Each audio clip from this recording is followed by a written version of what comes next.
Je suis venu jeter un feu sur la terre, et qu'ai-je à désirer s'il était déjà allumé? Il est un baptême dont je dois être baptisé. Combien il me tarde qu'il soit accompli. Luc 12, 49, 50. Le sens réel de la première phrase est peut-être mieux rendu dans la version suivante. Je suis venu jeter un feu sur la terre. Qu'ai-je à désirer si seulement il était déjà allumé? Après qu'il eut souffert, il leur apparut vivant et leur en donna plusieurs preuves, se montrant à eux pendant 40 jours et parlant des choses qui concernent le royaume de Dieu. Acte 1, 3. Quand je le vis, je tombai à ses pieds comme mort. Il posa sur moi sa main droite en disant « Ne crains point, je suis le premier et le dernier et le vivant. J'étais mort et voici, je suis vivant au siècle des siècles. Je tiens les clés de la mort et du séjour des morts. » Apocalypse 1, 17, 18. Nous approchons de cet aspect particulier avec la même question que celle avec laquelle nous sommes approchés des autres et disons « Pourquoi les 40 jours ?» Nous résumerons nos réponses à cette question en 3 points, bien qu'il y ait beaucoup plus de détails que ce que nous pouvons présentement englober. Il est évident que ces 40 jours furent beaucoup plus remplis que ce que rapportent les récits. Nous n'avons que le récit de 10 apparitions du Seigneur pendant les 40 jours, et 5 d'entre elles eurent lieu le premier jour, laissant 39 jours pour les 5 restantes, si le nombre complet d'apparitions fut 10. Mais Jean, en parlant de l'apparition du Seigneur après sa résurrection, a effectivement dit « Jésus a fait encore en présence de ses disciples beaucoup d'autres miracles qui ne sont pas écrits dans ce livre. » Jean 20, 30. Je pense que le contexte nous conduirait à conclure que ces nombreux autres miracles furent accomplis après sa résurrection. Ceci reçoit l'appui de Luc quand il parle des 40 jours comme renfermant plusieurs preuves, beaucoup de preuves. Ainsi, de façon évidente, ce furent des jours très remplis, et cela étant ainsi, la période fut une période de très grande importance. Ce n'est pas notre attention de nous attarder sur les diverses apparitions, mais de chercher à comprendre la signification de l'ensemble. Nous savons, pour illustrer ce que j'essaye de vous expliquer, comment parfois dans un piano, un marteau s'use légèrement ou se détériore. Et lorsque l'on joue la gamme, cette note particulière est moins sonore que les autres. Et vous le percevez, bien sûr.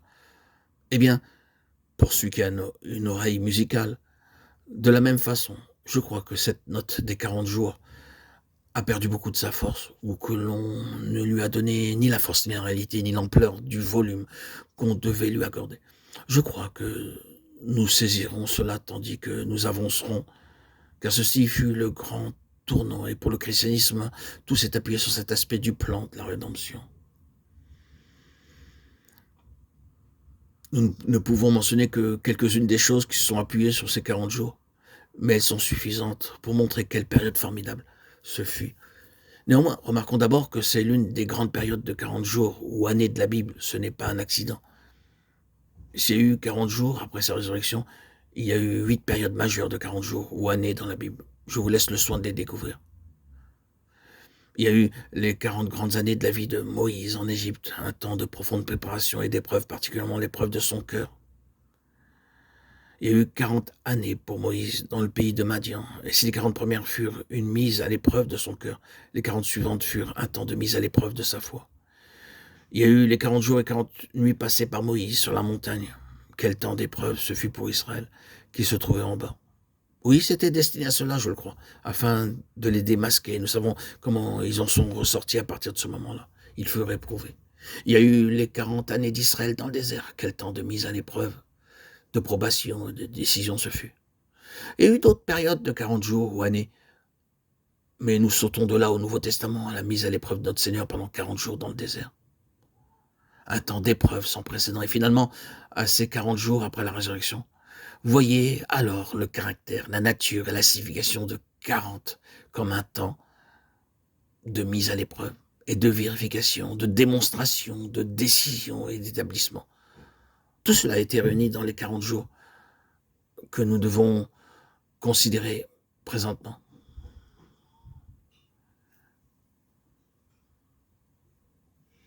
Et l'existence même de l'Église a reposé sur la même base, elle exigeait ces 40 jours. C'est ce que nous voyons. La capacité des chrétiens de souffrir, d'endurer et de vaincre a nécessité ces 40 jours. Les nombreuses preuves, la base correctement et solidement établie du fait qu'il était vivant furent essentiels pour la fermeté et le triomphe des croyants dans toutes les souffrances des jours à venir. En outre, l'assurance d'un avenir éternel en faveur des croyants reposait sur ceci, savoir que la mort n'est pas la fin, qu'il y a une vie qui a triomphé de la mort, que cette vie est pour eux et qu'un avenir éternel est assuré. Tout ceci s'est appuyé sur ces 40 jours. De plus, la nature même du corps de résurrection du croyant est établie par ces 40 jours. L'apôtre Paul rend cela tout à fait clair. Dans 1 Corinthiens 15, il est formellement spécifié que ce corps mortel et corruptible sera ôté, que l'on revêtira l'immortalité et l'incorruptibilité, versets 53 et 54. Le corps du croyant doit être rendu semblable au corps de sa gloire, Philippiens 3, 21. Notre connaissance au sujet du corps de résurrection, de ses traits et de sa nature, a été établie durant ces 40 jours.